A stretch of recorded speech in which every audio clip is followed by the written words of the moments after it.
Hi guys, happy Monday. I hope you're doing well. I don't know why I am tired today. I don't know why, but yeah, I thought I'd get on here, because I was scrolling through Instagram like a few days ago, and I came across this young woman's video, right? And she was sharing with us, 10 questions you should ask yourself if you're feeling stuck. That her therapist, because she got these questions from her therapist, and her therapist was like, here, see, these are the 10 questions that I wrote, right? And so her therapist asked her these 10 questions, and now she has to answer these questions to feel, if you're feeling stuck. And I've been feeling kind of stuck a little bit, and I'm like, you know, so I wrote down, and here go my answers, right? I wrote down some of my answers, whatever. So I thought I would share with you my answers, but I'm gonna start off with number 10. And I'm not going to do them all today, but as the days go and as I answer these questions, I'm going to then share the answers to my questions. And 10 says, what am I afraid will happen if I truly change? It says, fear of growth is fear of unfamiliar peace.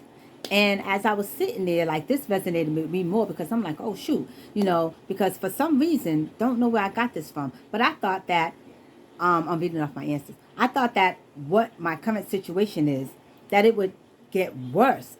I don't know why I thought my current situation would get worse. I thought that I would lose all of what I already have and then wind up with nothing. I don't know why, but I just came across that. And I didn't see that change would be actually an opportunity to get more. For some reason, I was still thinking lack. I don't think, don't know, right?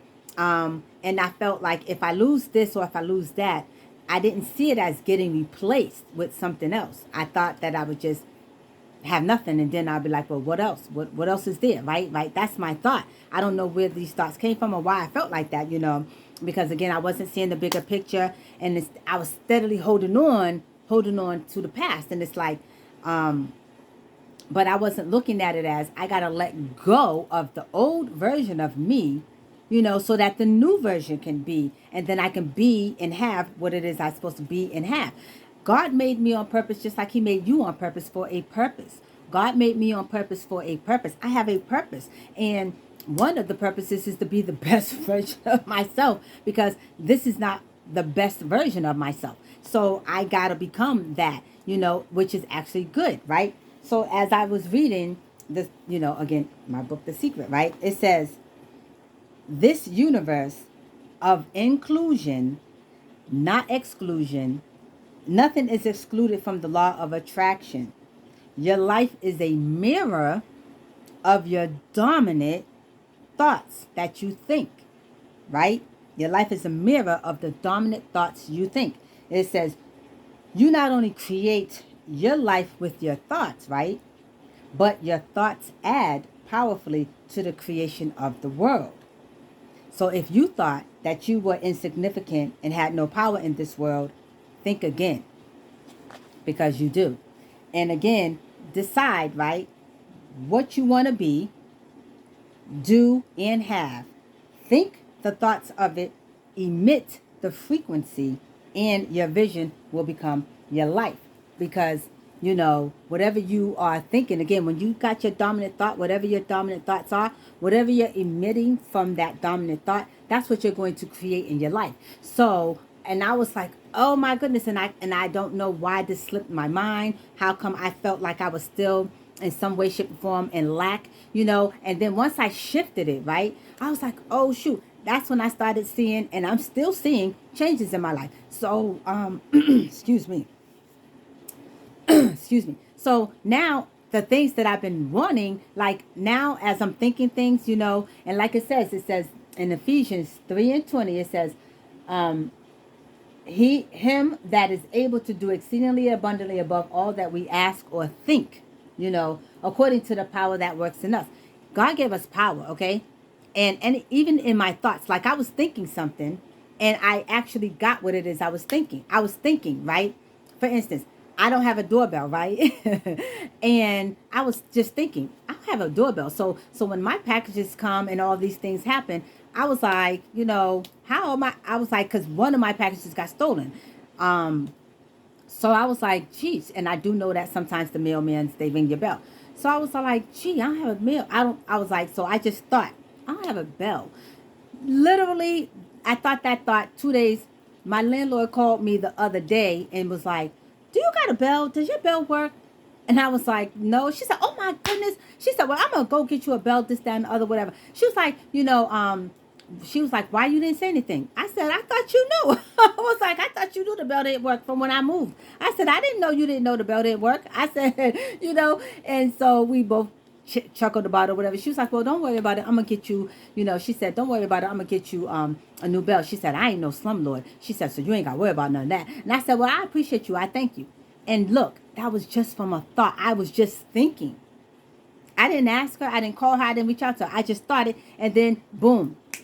Like it says, all that you can think and ask, the Lord is going to do exceeding above that. And so as I've been changing my thought process, because I've been doing some drastic changes. And this is why I was like, oh, these are some good questions that I need to ask myself, and answer myself, because it's going to continue to help me to change, to be the better version of myself that God made me to be. Because again, not only did he make me on purpose, he made you on purpose. We all have a purpose. It's up to us to know what that purpose is and then to live out that purpose. And that's exactly what I'm doing. So that's why I thought I'd share with you, these 10 questions, and the answers, my answers to the questions as I sit and as I, meditate on, and, meditate on his word, and then boom, come up with the answer, because I'm like, oh my goodness, I don't know how I came with that, and again, as I read, reading this book, The Secret, right? And, just reading also the word and just meditating. I love meditation. Meditation is a great form, right? If you don't meditate, I suggest you do that, right? But, I was just like, I'm made on purpose. I have all these gifts. I know I have all these gifts, okay? And now it's time for me to put these gifts into, to work. It's time for me to work these gifts, right? Because like it says, it's for a purpose, and I know who I am. I'm becoming more aware of who I am. And I know that I have gifts, and I'm also becoming more aware of the gifts that I have. Now I'm about to start utilizing these gifts even more so. And like I said, I was just thinking a thought, and look at, boom, now I'm getting a new bell, in my home, because I haven't had a bell all this time, and again, it was just a thought, you know what I'm saying? So again, your thoughts, okay, create your reality. So learn how to think good thoughts so that you can create a better reality for your life. So I hope that helps, and stay tuned for more, because like I said, there was 10, right? And I started off with number 10 because 10 resonated with me the most. So after that, I'm gonna go to number 8, okay? Stay tuned for number 8 so you can see the answer to number 8, okay? And again, I hope you have a great day, and until then, next time, have a beautiful, blessed day, guys.